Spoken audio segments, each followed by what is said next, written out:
Pilar, muchas gracias por tu presentación. En primer lugar, mi agradecimiento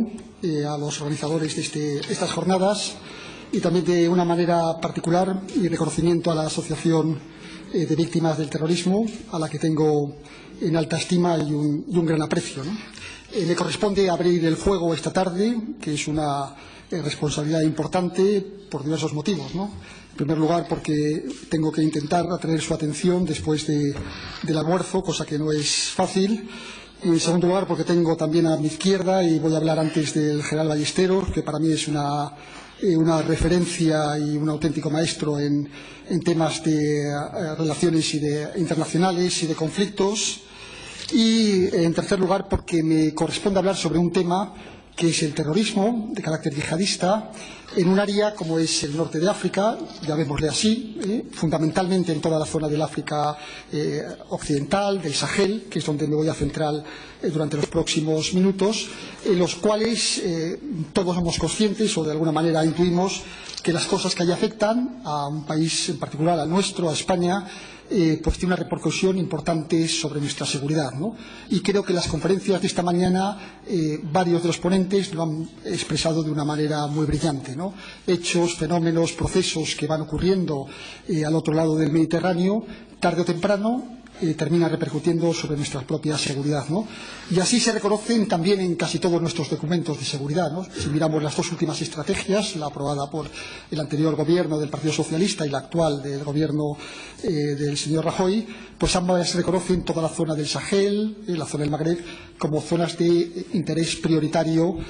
para la seguridad de España, ¿no? Y, por tanto, son en estas zonas sobre las que voy a centrar a lo largo de mi conferencia, ¿no? Hablar de terrorismo en el Sahel y en el Magreb es hablar de unas relaciones complejas y normalmente conflictivas entre movimientos de crimen organizado que ponen en algunas circunstancias como centro de su atención el componente religioso, el componente del Islam, hasta derivar en lo que conocemos como movimientos yihadistas, las relaciones de estos con unos estados que también muestran una gran fragilidad a la hora de mantener el monopolio de la violencia dentro de sus propios entornos geográficos, de proteger sus propias fronteras, impermeabilizarlas y también de garantizar la seguridad dentro de sus propios territorios, ¿no? Hablar de estados también es complicado en esta área porque tenemos todo tipo de estados y todo tipo de circunstancias, ¿no? Hay estados que se encuentran en una situación muy complicada y Pilar lo acaba de mencionar y yo haré alguna referencia también a lo largo de los próximos minutos, como es el caso de Libia, y hay otros estados que ofrecen mayor esperanza o mayores oportunidades a la luz de los acontecimientos de los últimos tiempos, como es el caso, por ejemplo, de Túnez, donde la semana pasada hubo unas elecciones y de una manera, por lo menos desde nuestra perspectiva, bastante satisfactoria, pues en contra de lo que había ocurrido tradicionalmente, que solían en los procesos electorales ganar movimientos islamistas o muy próximos a las posturas más radicales desde el punto de vista religioso, pues en el caso de Túnez ha ganado una coalición o un movimiento de carácter laico y abre unas nuevas posibilidades, unas perspectivas de convertirse en una especie de ejemplo, de un paradigma de lo que podría ser un desarrollo pacífico dentro de otros países del norte de África. Todavía está por ver, porque también Túnez tiene enormes problemas internos y también con un activismo de tipo religioso, yihadista, muy intenso, sobre todo en la zona occidental, en la frontera con Argelia, en la zona de los Montes Chambi, de los estrechos o de los pasos de Kasserine, etcétera, donde allí los activistas religiosos pues han cometido numerosos atentados en los últimos tiempos, hace algunas semanas, y también han obligado a Túnez a centrar su atención sobre estas fronteras, tratando de impermeabilizarlas en colaboración bastante estrecha con su vecino Argelia, ¿no? Pues por tanto, este es un poco el entorno en el que nos vamos a mover, ¿no? Y al hablar del terrorismo de carácter yihadista, pues me gustaría también categorizarlo a través de lo que yo creo que son tres generaciones, ¿no? Una primera generación de terrorismo que está muy asociado a los terrorismo interno dentro de los propios países, también con este componente religioso muy importante, esta generación que va a durar hasta principios de esta década, un terrorismo ya de carácter más global, asociados a los movimientos internacionalistas tipo Al-Qaeda, que surgirá con gran fuerza en la zona del Magreb y también del Sahel a partir de los años 2006-2007, y una tercera ola o una tercera generación, que es la que estamos apreciando ahora, que yo me atrevería con cierta modestia a llamarlo la generación de la primavera árabe, que abren unas nuevas perspectivas en lo que es al terrorismo en estas zonas, pero también en otras zonas, porque hay un gran mimetismo de lo que ocurre en unas zonas a lo que ocurre en otras zonas dentro del mundo del Islam, que va más asociado a la territorialidad, a la idea de conseguir determinados territorios donde crear emiratos o incluso, si es posible, estados, y asociar, por tanto, cierta condición de dueños de territorio, de sus recursos, de sus poblaciones, como forma de dar legitimidad a estos movimientos, ¿no? Pues es sobre estas tres generaciones, de alguna manera, y cómo han ido evolucionando y cómo hemos llegado a la situación actual, como voy a ir estructurando mi conferencia, ¿no? Hablar de la primera generación es hablar fundamentalmente de los finales de los 60, principios de los 70, donde podemos adivinar los orígenes de los movimientos radicales islamistas, pues en los fenómenos que ocurren en algunos países, fundamentalmente en Egipto y también en Arabia Saudí, que son movimientos ideológicos, también con una componente de activismo muy importante, que surgen de una manera casi simultánea, aunque como fenómenos separados, ¿no? En Egipto lo que va a surgir a partir de los años 60, y ha tenido una gran influencia y sigue teniéndolo en estos días, es todo el movimiento Takfir, ¿no? De lo que se ha llamado el movimiento Takfir o Al-Hijra, que es la traducción es anatema y exilio, que surge como una derivación de los hermanos musulmanes ante las circunstancias de represión de las autoridades egipcias en la época del señor Nasser, en los años 60, y que tiene algunos ideólogos muy importantes, fundamentalmente el señor Sayed Qutb, que son personas que lo que van a hacer es tratar de imaginar o de identificar los males de sus propias sociedades en la asimilación de conceptos que entienden que les son ajenos, ¿no? Es decir, lo que tienen que hacer es limpiar las sociedades musulmanes de todo tipo de influencia occidental, ¿no? Dado que sus propios gobiernos han asumido estos conceptos occidentales desde el propio concepto de la estatalidad, que ellos no lo entienden porque lo entienden más con un concepto religioso de la UMA o del califato, pues también al adquirir sus propios gobiernos, en este caso el egipcio, este concepto, pues adquieren también la idea de ser un gobierno sometido a las influencias occidentales y que por tanto se le puede considerar apóstata y que se debe combatir con vistas a aplicar o tratar de imponer dentro de sus propios estados la ley islámica, la ley de la Sharia, ¿no? Si bien desde el punto de vista ideológico al principio era inofensivo, el señor Sayed Qutb era un intelectual que había vivido en Occidente, aunque tuviera una actitud de rechazo contra las propias sociedades que la habían acogido en Occidente, su influencia o su pensamiento tendrá una influencia muy grande en algunas corrientes de los hermanos musulmanes, fundamentalmente en Egipto, ¿no? Y ahí saldrán algunos líderes, como será el señor Shukri Mustafa, que será el creador de este movimiento de anatema exilio, ¿no? Y lo que va a hacer este señor es precisamente exaltar o radicalizar estos dos conceptos, ¿no? El concepto de anatema, es decir, todos aquellos que se han sometido de alguna forma a los preceptos occidentales pasan a ser anatemas y por tanto se les puede combatir, y llevado a su paroxismo prácticamente toda la sociedad es anatema salvo los que comulgan con sus propios principios, y esto tiene mucha importancia en movimientos que surgirán en otros territorios como es en Argelia, y lo veremos a continuación, y también el concepto de la migración o del exilio, ¿no? La idea de que ellos, que tienen una visión tan perfecta del Islam o tan excluyente, lo que tienen que hacer es aislarse de la sociedad, incluso ocultando su condición de musulmanes. Y esto tiene una gran importancia a la hora de ver de células que proceden de estas corrientes de pensamiento, que viven en sociedades que les son hostiles, no solo sociedades musulmanas, sino también sociedades occidentales, donde pueden vivir y pasar perfectamente como si fueran cualquier de nosotros, ocultando su condición, pero sin negarla en un momento, ¿no? La importancia de este movimiento es que de alguna manera contaminó a algunos sectores de la sociedad egipcia y también a algunos sectores de sociedades de países parecidos, ¿no? De tal forma que a partir de los años de los primeros 70 empiezan a surgir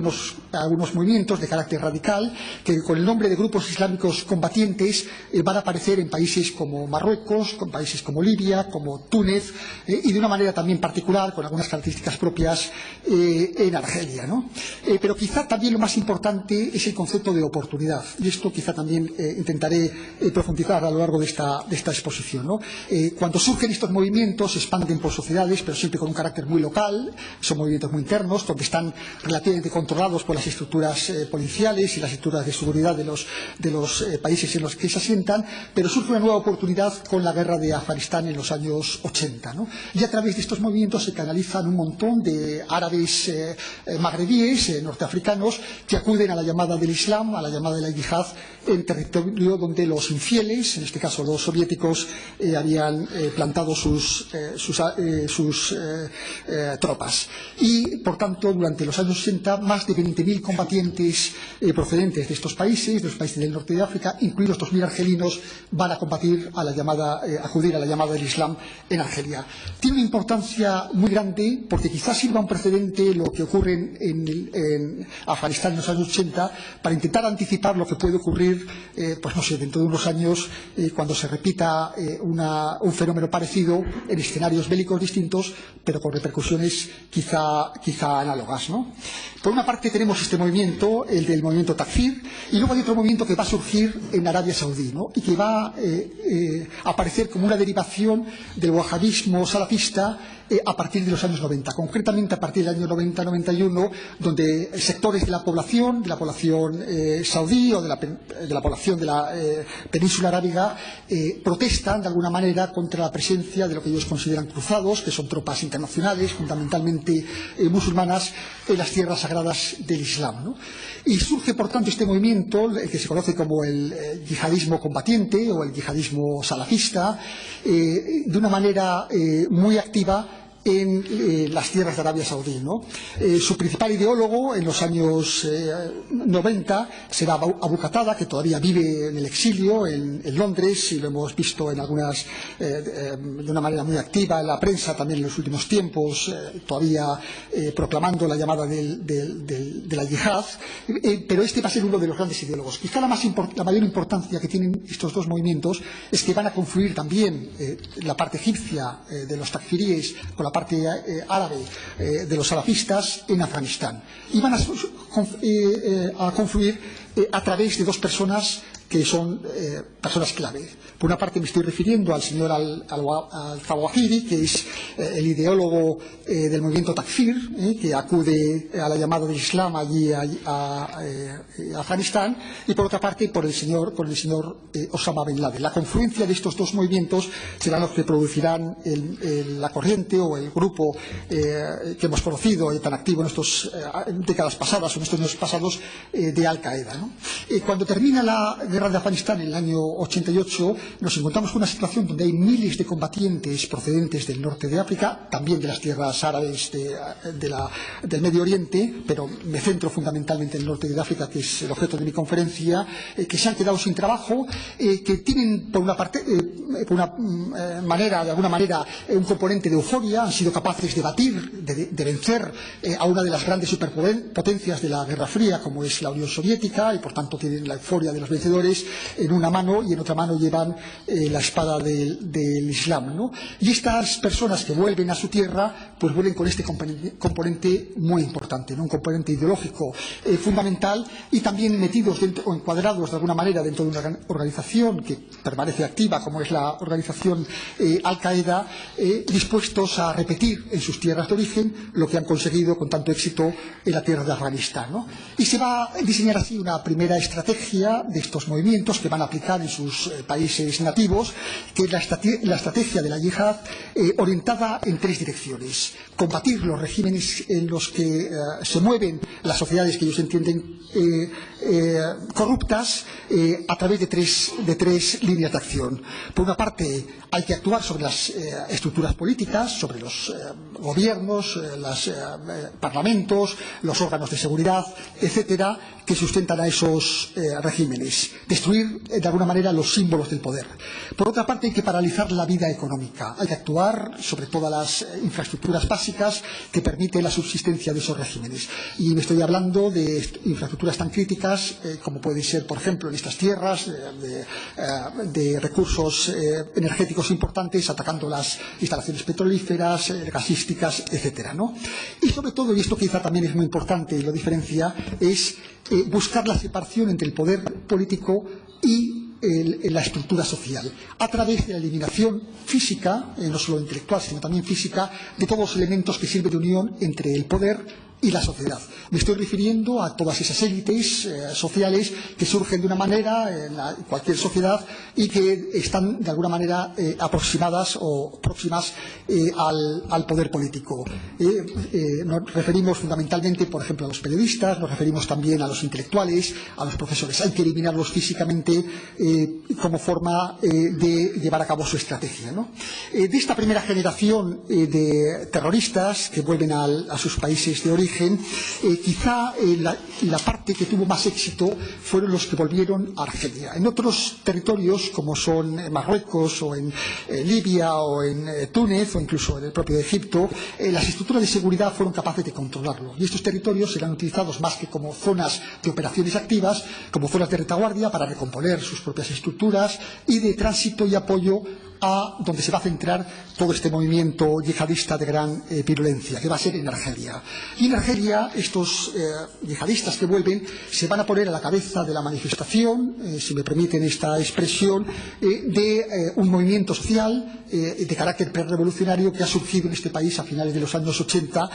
que es el Grupo Islámico Armado, consecuencia de unos procesos electorales fallidos, un primer proceso electoral que hay en el año 90 en Argelia de carácter de elecciones municipales, que ganan, como saben ustedes, los islamistas del Frente Islámico de Salvación, un segundo proceso que hay en el año 91, que la primera vuelta también la vuelven a ganar, y ante la previsión de que la segunda vuelta consiguiera una mayoría aplastante y por tanto el gobierno, hay un golpe de Estado y se priva a los islamistas de alcanzar el poder. Y esto produce un enorme resentimiento en la sociedad argelina, de tal forma que estos grupos o estas minorías, porque al fin y al cabo estamos hablando de centenares o de algunos miles de combatientes argelinos que han vuelto a sus territorios, lo que sí van a hacer va a ser capitalizar o canalizar estos movimientos, ponerse de alguna manera al frente de la manifestación, del descontento popular. Y estos movimientos, como eran los de grupos islámicos que tenían un carácter muy local, con una capacidad muy disminuida de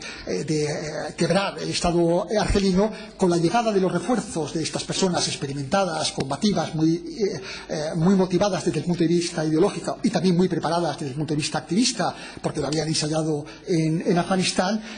pues se va a ver muy reforzado con estas nuevas aportaciones. De tal forma que los años 90 son los años de plomo, en donde esta primera generación de combatientes yihadistas procedentes de Afganistán van a entrar con enorme virulencia en Argelia. Durará este movimiento prácticamente una década, en lo que es el grupo islámico. Y al final, poco a poco, como suele ocurrir también en las sociedades que cuentan con recursos, con capacidad y con voluntad, pues el Estado argelino va creando mecanismos para recuperarse de los golpes de los islamistas.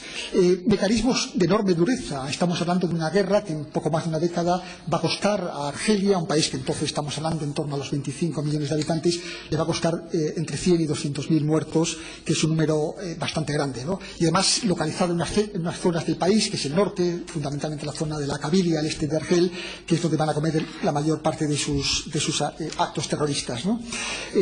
En cualquier caso, lo que sí podemos constatar es que a finales de los años 90 este primer movimiento tan takfir, tan radical, está agotado, y hay una reacción también por parte de la sociedad argelina que se opone a estas matanzas indiscriminadas de todo tipo de población de una manera muy intensa.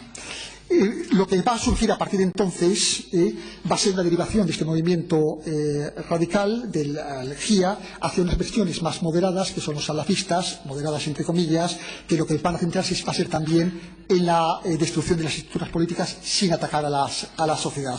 El salafismo, que tendrá una enorme importancia durante los primeros años de este siglo, pero también se encuentra con una sociedad argelina cansada, con unas estructuras de seguridad cada vez más depuradas y y sobre todo también con una jugada maestra por parte del presidente Bouteflika, del presidente de Argelia, que es la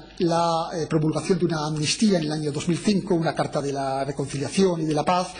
que permite la reintegración a la sociedad de varios miles de estos combatientes, con lo cual asesta un golpe muy importante. Podemos decir que a mediados de la década pasada los islamistas, por lo menos en la parte más importante, que es en la zona de Argelia, estaban fuertemente debilitados. Y lo que va a buscar sus líderes, fundamentalmente su primer dirigente, que es el señor Drukdel,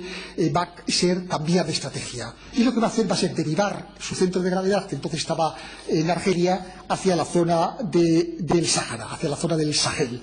Y va a unirse, también ampliar sus conceptos de ser una especie de movimientos yihadistas locales hasta buscar unirse al concepto de yihad global que propugna el movimiento de Al-Qaeda. Luego se va a unir a esa corriente que entonces está en boga, que es la de Al-Qaeda. Se podría hablar muchísimo sobre el tema de Al-Qaeda, cómo surge, cómo proliferan estos movimientos en la zona del Sahel, pero me dice Pilar que solo me quedan 5 minutos, luego no es media hora, entonces daremos un par. Sí. Bueno, pues entonces daremos un par de ideas casi de refilón, ¿no? Movimientos que se van a centrar en la zona del Sahel de una manera muy importante, y van a aprovechar para ellos también otro tipo de objetivos. Si antes eran las estructuras de seguridad, ahora van a buscar objetivos blandos. Y cuando hablo blandos, es objetivos muy relacionados con el crimen organizado. Crimen organizado centrados en 3 principales elementos. Lo que es el tráfico de drogas, en una época donde el Sahel se convierte en una zona importante a través de lo que llama la autopista 10, esa zona o esa línea de comunicaciones por donde llega la ruta del tráfico de drogas desde Iberoamérica hacia la zona del Sahel y de allí hacia Europa. El tráfico también de personas, y aquí habría muchísimo que hablar sobre el tema del secuestro de nacionales y el efecto en espiral que se produce a medida que cada vez más nacionales europeos o occidentales van siendo secuestrados. Hay que pagar los rescates, cada vez son mayores rescates, y es una fuente de financiación importante. Y luego, y con esto sí que termino, lo que surge Libia como oportunidad. El año 2011, cuando en los momentos donde el yihadismo está controlado de alguna manera, a pesar de la financiación que logran a través de su conjunción con el crimen organizado, pero sí que está confinado en la zona del Sahel, relativamente controlado, aparece Libia y aparece una nueva oportunidad. Igual que Afganistán en los años 80, igual que ocurrió con Irak en los años 2000, pues en el año 2011 ocurre Libia, y con Libia se va a abrir la tercera generación de yihadistas. Libia, que va a permitir el desplazamiento hacia la zona del Sahel de una gran número, no solo de personas, sino también de armamento, que estaban dentro de este país bajo el control del señor Gaddafi, que de una manera espontánea, como consecuencia de la revolución de la primavera árabe en Libia, se van a ir hacia la zona del Sahel, y son el origen de los movimientos yihadistas que tenemos con gran importancia en este territorio, y que también van a producir en última instancia, en enero del año pasado, la intervención francesa con vistas a impedir que algunos de estos países en la zona del Sahel, fundamentalmente el país de Malí, pero también otros que son muy débiles, como Mauritania, como Níger, etcétera, puedan convertirse en nidos de este territorio. Nos encontramos, y con esto sí que termino, en una situación actual con la intervención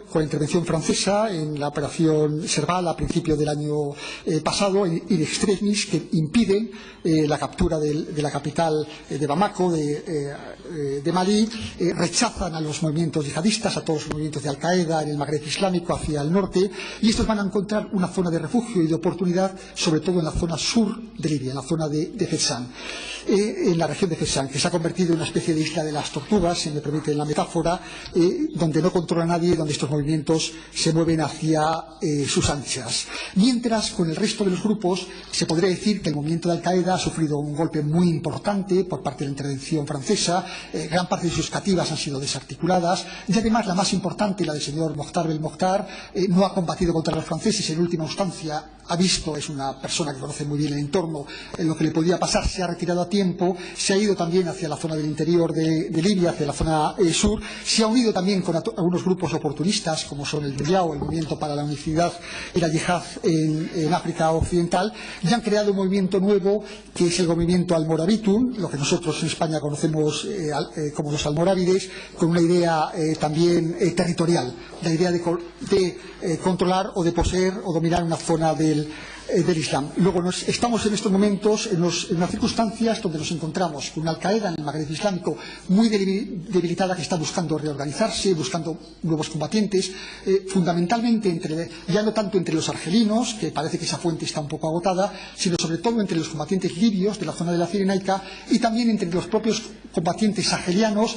Me refiero a los tuareg y también a algunas tribus negras, como pueden ser los songhai, los fels, etcétera, que están intentando captar hacia su propia zona, compitiendo a su vez con el movimiento almorávide del señor Mokhtar del Mokhtar